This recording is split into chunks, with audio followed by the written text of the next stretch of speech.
I, I started my professional activity as a neurologist trying to bring the Sigmund Freud nació en Freiberg, Imperio Austriaco, en el año 1856 en el seno de una familia ucraniana de origen judío y situación económica humilde.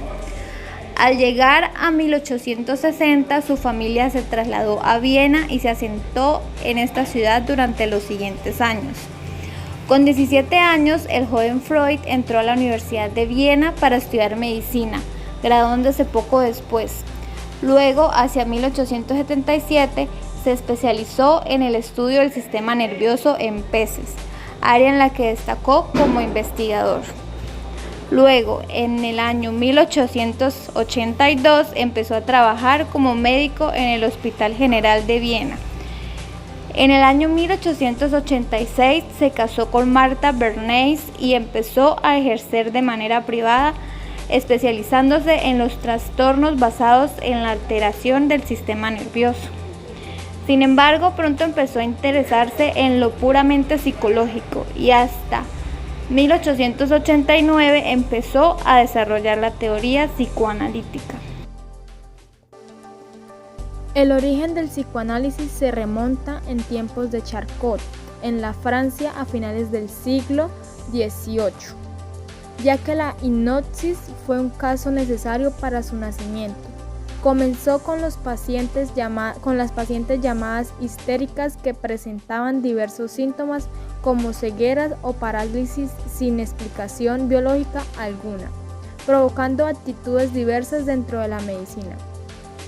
La hipnosis fue uno de los recursos que utilizaron para su tratamiento.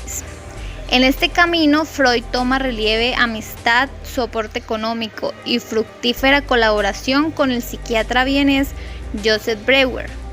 Conjuntamente escribirían y publicarían unos estudios sobre la histeria en el año 1895.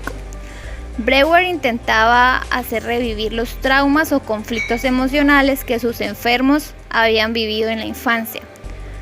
Él explicaba que cuando este trauma escondido y reprimido emergía a la conciencia, la mente quedaba liberada y a eso se le llamaba catarsis y por ende desaparecerían los síntomas o trastornos psíquicos.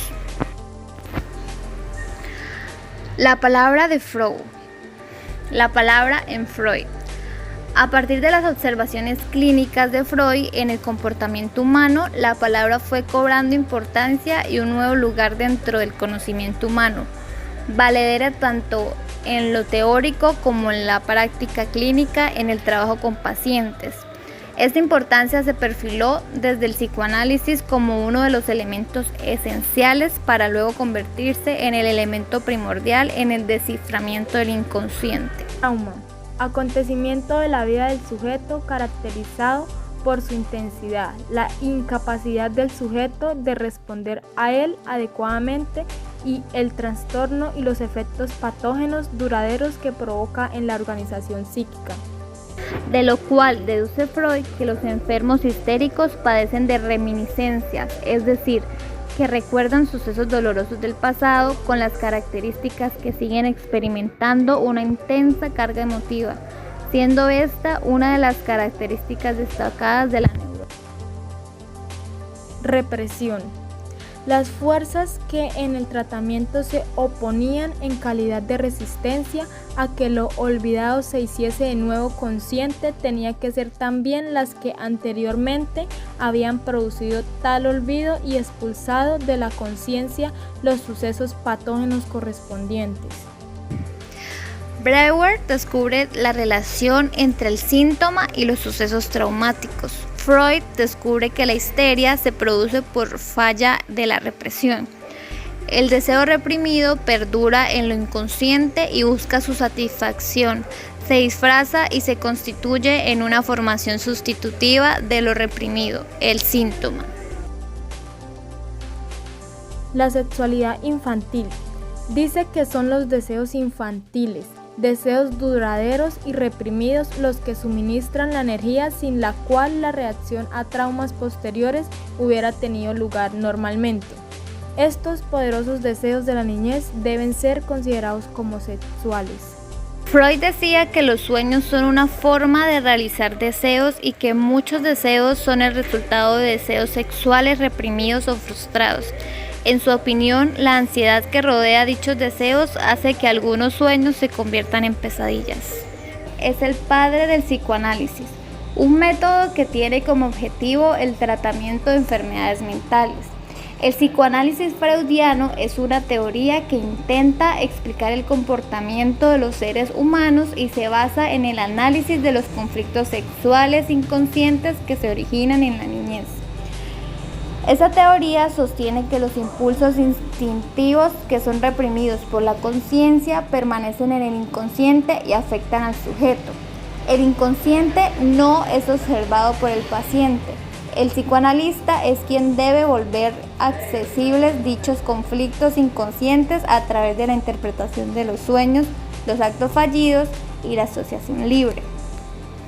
El concepto llamado asociación libre trata de una técnica que busca que el paciente exprese durante las terapias todas sus ideas, emociones, pensamientos e imágenes tal como se le presentan, sin restricciones ni ordenamientos. Tras esta apertura, el psicoanalista debe determinar qué factores dentro de estas manifestaciones reflejan un conflicto inconsciente. El psicoanálisis freudiano es una teoría que intenta explicar el comportamiento de los seres humanos y se basa en el análisis de los conflictos sexuales inconscientes que se originan en la niñez. Esta teoría sostiene que los impulsos instintivos que son reprimidos por la conciencia permanecen en el inconsciente y afectan al sujeto. El inconsciente no es observado por el paciente. El psicoanalista es quien debe volver accesibles dichos conflictos inconscientes a través de la interpretación de los sueños, los actos fallidos y la asociación libre. El concepto llamado asociación libre trata de una técnica que busca que el paciente exprese durante las terapias todas sus ideas, emociones, pensamientos e imágenes tal como se le presentan, sin restricciones ni ordenamientos. Tras esta apertura, el psicoanalista debe determinar qué factores dentro de estas manifestaciones reflejan un conflicto inconsciente.